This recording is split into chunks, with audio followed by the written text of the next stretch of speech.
श्री गीता ग्रंथ प्रथम अध्याय श्लोक 1। धृतराष्ट्र उवाच धर्मक्षेत्रे कुरुक्षेत्रे संवेता युयुत्सवः मां काः पांडवाश्चैव किं कुर्वत् संजय। धृतराष्ट्र बोले, हे संजय, मेरे और पांडु पुत्र जो धर्म स्थल कुरुक्षेत्र में युद्ध के लिए एकत्रित हैं, इस समय क्या अनर्थ कर रहे हैं। श्लोक 2।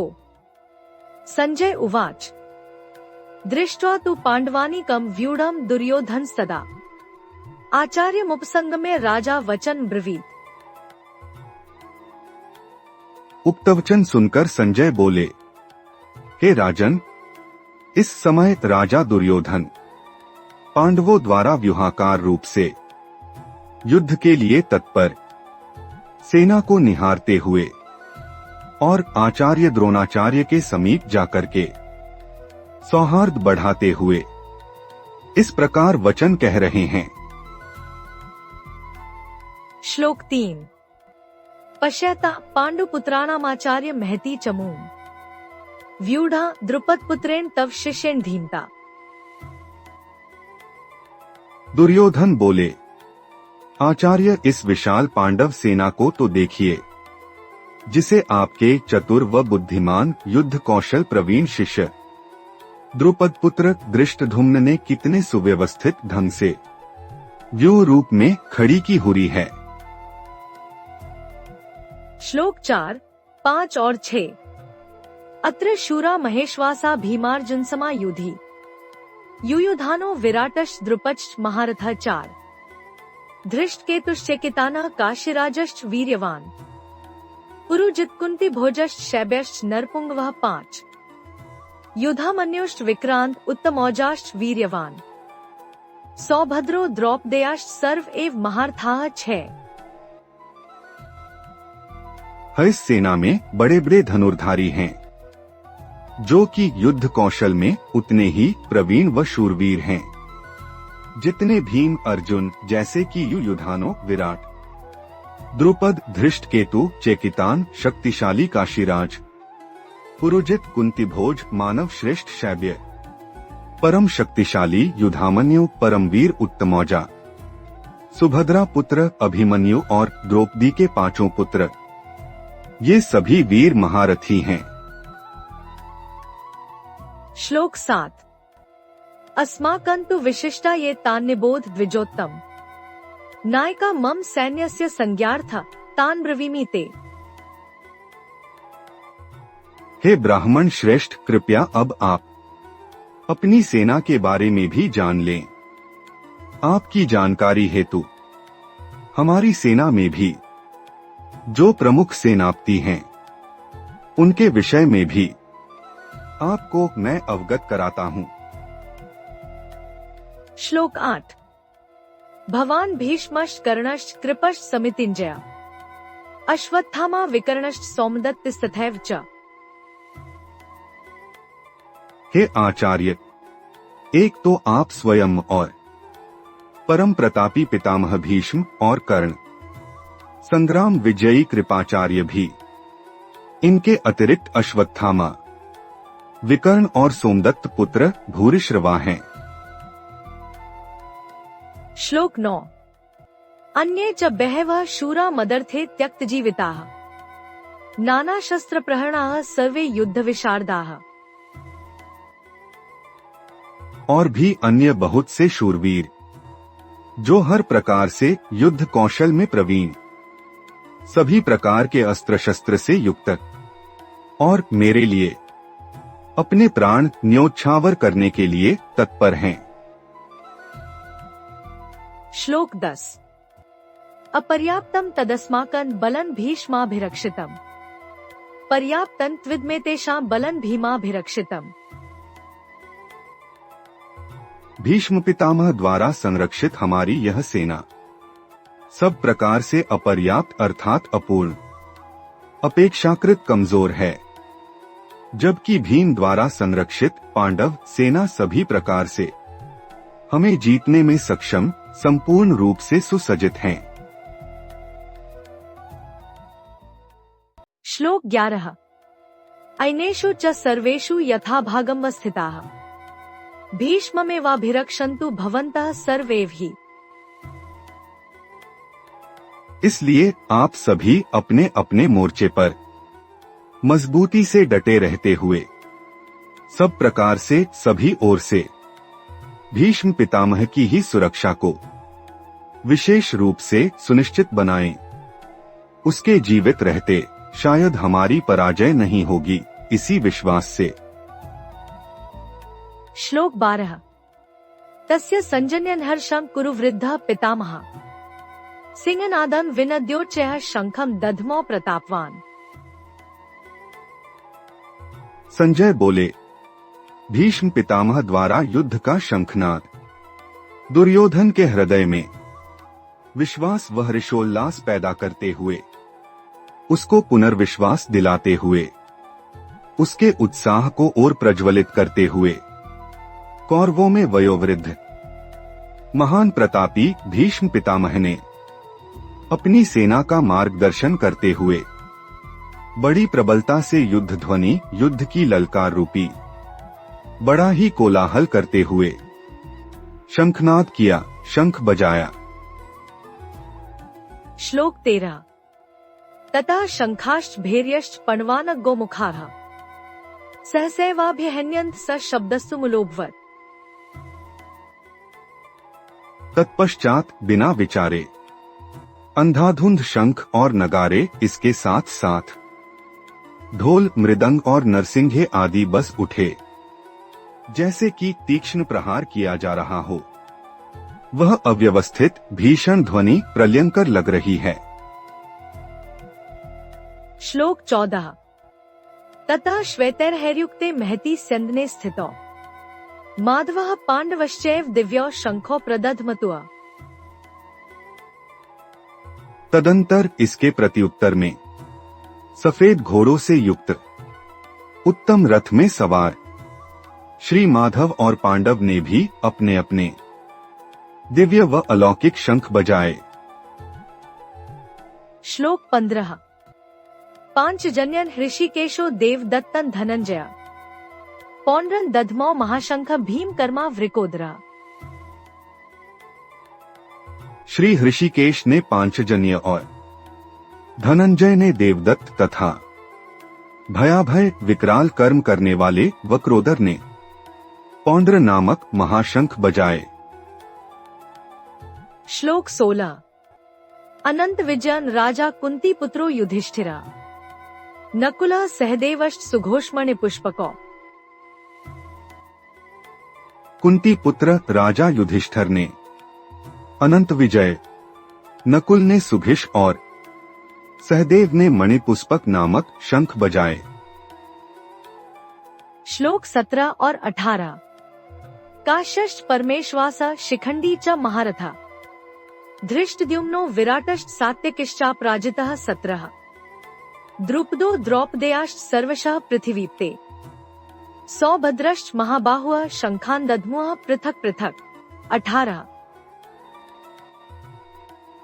अजय सात्यकी युयुधानो राजा विराट, राजा द्रुपद, शक्तिशाली श्रेष्ठ धनुष वाले काशीराज, महारथी शिखंडी और बड़ी भुजाओं वाले सुभद्रा पुत्र अभिमन्यु और द्रौपदी के पांचों पुत्रों ने भी सब और से अलग अलग रूप से अपने अपने शंख बजाए।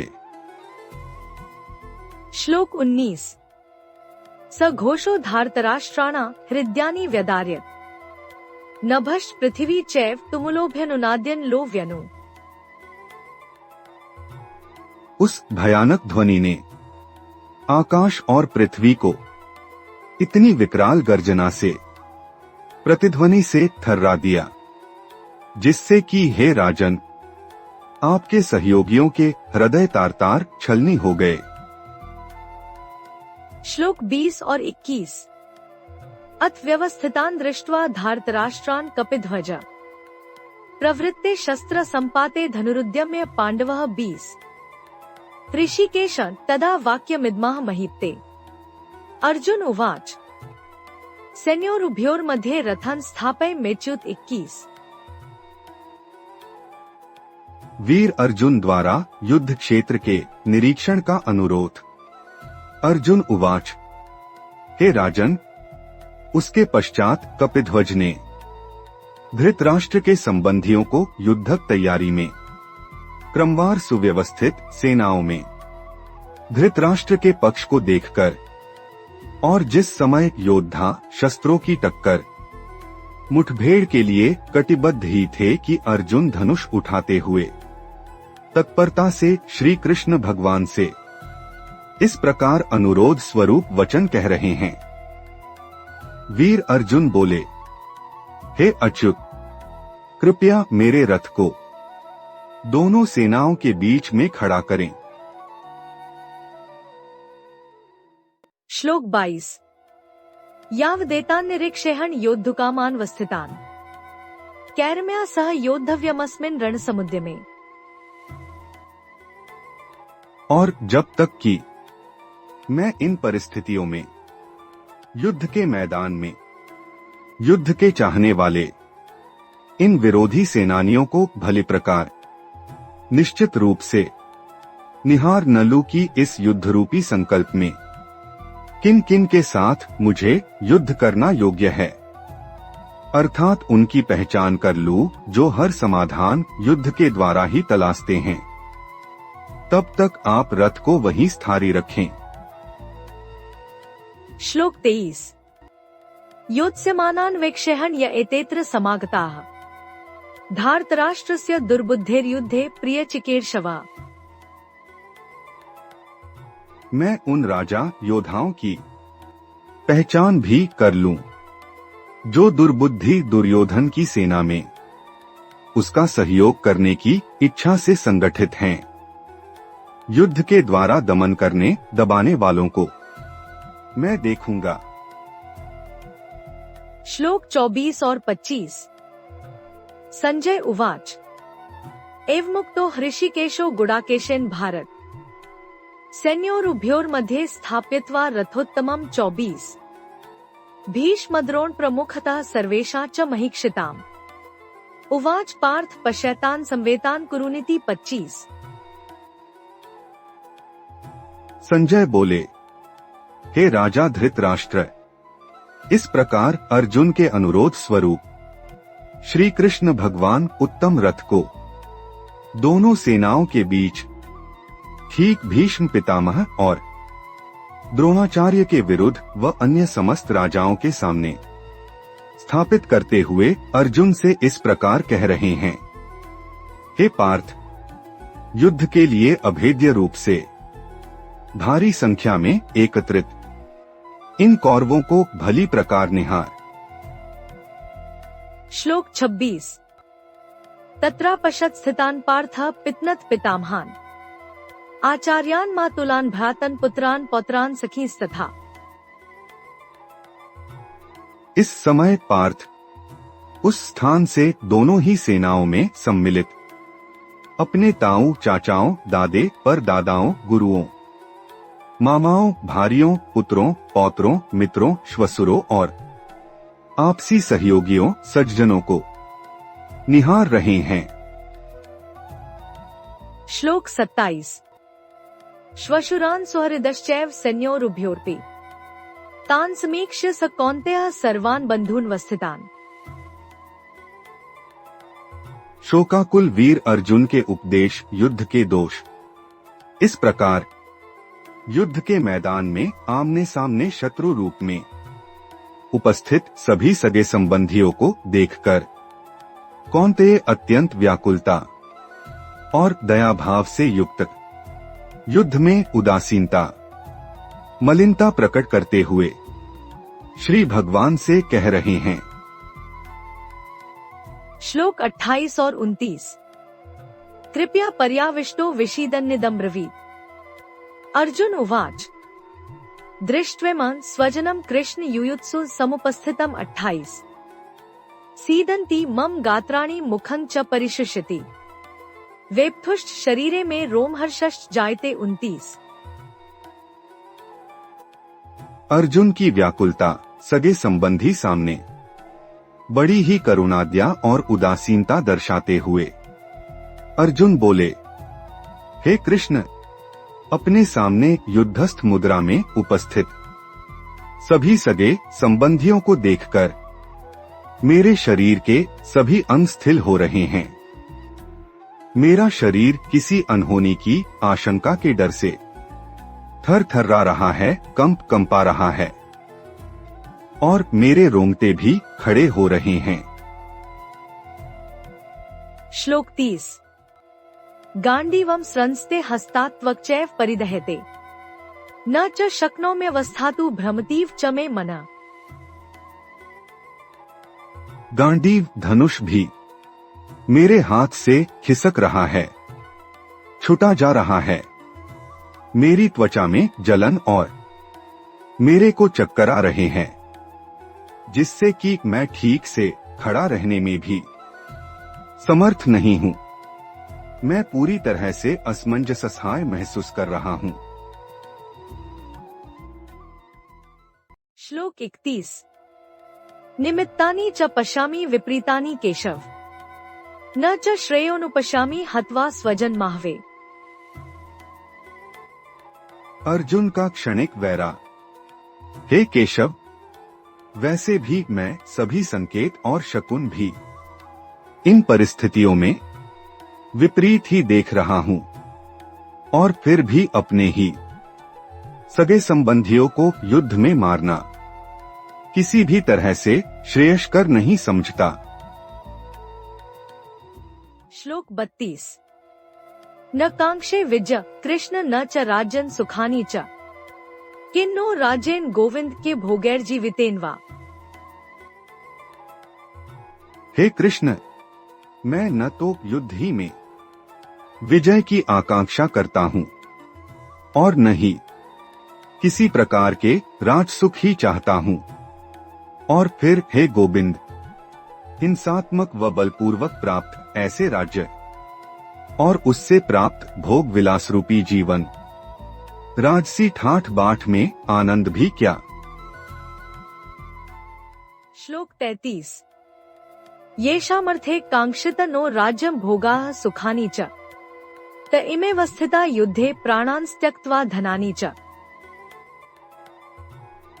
और वैसे भी हम जिस जीवन के लिए अर्थात जिन सगे संबंधियों के साथ हम अपने जीवन सुख व खुशियां बांटना चाहते हैं, राज सुख भोग आनंद के साधनों की प्राप्ति हेतु कोशिश कर रहे हैं, वे ही लोग जीवन धनादि की लालसा का परित्याग कर युद्ध की परिस्थितियों में हमारे ही सामने विरुद्ध तैयार खड़े हैं।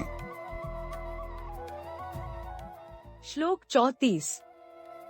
आचार्याः पितरः पुत्रास्तथैव च पितामहाः मातुलाः श्वशुराः पौत्राः श्यालाः संबंधिनस्तथा। जैसे कि गुरुजन, ताऊ, चाचे, दादे, पुत्र पौत्र, मामा, नाना, साले, श्वसुर तथा और भी सगे संबंधी सभी दूषित एक दूसरे को मारने के लिए तैयार हैं। श्लोक 35। एतान्न हन्तुमिच्छामि घनतोऽपि मधुसूदन अपि त्रैलोक्य राज्यस्य हेतोः किन्नु मही कृते। हे मधुसूदन, अगर ये मेरे पर प्रहार भी करें तो भी, अथवा तीनों लोकों के राज्य के वास्ते भी, मैं इनको नहीं मारना चाहूंगा। फिर केवल मात्र पृथ्वी की खातिर तो कम से कम नहीं, किसी भी सूरत में मारना नहीं चाहूंगा। श्लोक 36। निहत्य धार्तराष्ट्रान्नः का प्रीतिः स्यात् जनार्दन पाप में वा श्रेयदस्मानत्वैताना तायिना। हम क्यों पापी बने? हे जनार्दन, धृतराष्ट्र के पुत्रों को मारने से हमें कैसी प्रसन्नता होगी? प्रसन्नता होने का औचित्य भी क्या? और फिर इन दुष्टों को मारकर हम पाप के भागीदार भाजन ही तो बनेंगे। श्लोक 37।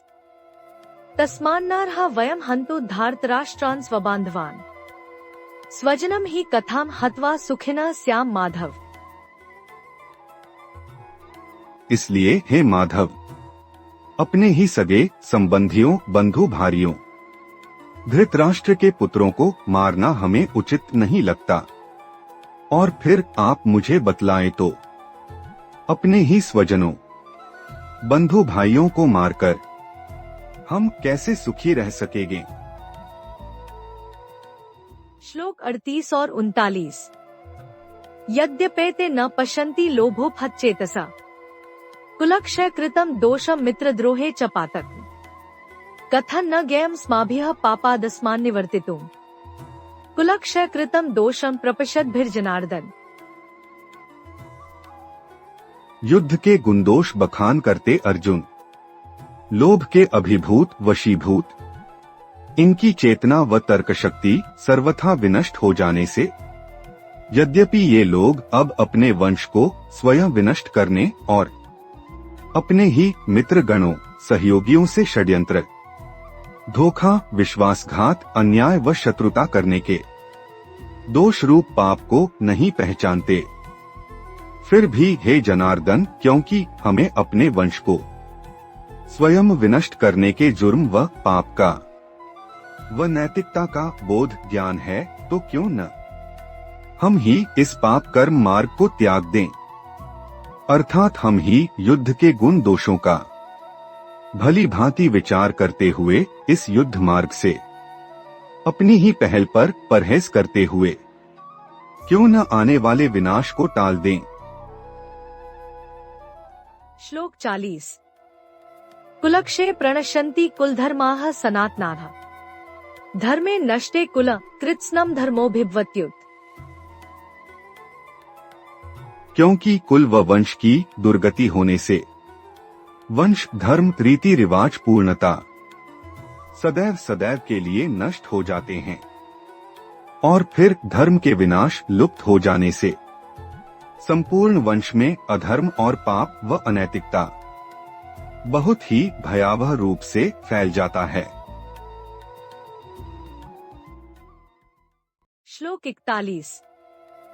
अधर्माभिभवात् कृष्ण प्रदुष्यन्ति कुलस्त्रिया स्त्रीषु दुष्टासु वार्ष्णे जायते वर्ण संकरः। हे कृष्ण, अधर्म और पाप के अत्याधिक फैल जाने से उस कुल वंश की नारियां अत्यंत अधम, मलिन व पथ भ्रष्ट हो जाती हैं, अर्थात उनका नैतिक शारीरिक पतन हो जाता है। और हे वार्ष्णेय, जिस वंश की नारियां इतनी दूषित हो जाती हैं, तब वर्ण संकर पैदा हो जाता है, अर्थात गुणों और कर्मों के अनुसार सामाजिक वर्गीकरण बिगड़ जाएगा। श्लोक 41। अधर्माभिभवात् कृष्ण प्रदुष्यन्ति कुलस्त्रिया स्त्रीषु दुष्टासु वार्ष्णे जायते वर्ण संकरः। हे कृष्ण, अधर्म और पाप के अत्याधिक फैल जाने से उस कुल वंश की नारियां अत्यंत अधम, मलिन व पथ भ्रष्ट हो जाती हैं, अर्थात उनका नैतिक शारीरिक पतन हो जाता है।